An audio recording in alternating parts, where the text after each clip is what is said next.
Hi, and welcome to our interactive course about making Pong game in Unity. My name is Konstantin Plutenko and I will be your instructor. This course includes 12 lessons during which you will create a complete Pong game using Unity. Unity is an industry-grade game development suite of tools used to create AAA titles as well as indie, virtual and augmented reality applications and many others.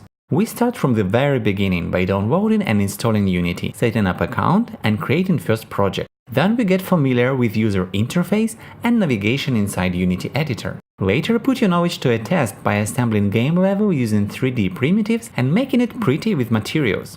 When level design is complete and all elements are in place, we dive into coding with C# programming language. Now we are ready to set up player movement, establish game logic, set win-lose conditions and add user interface.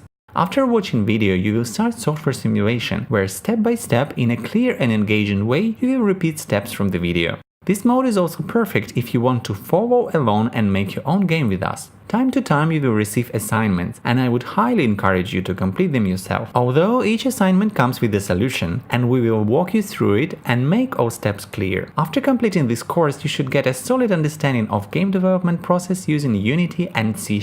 I hope you are excited, so let's get started.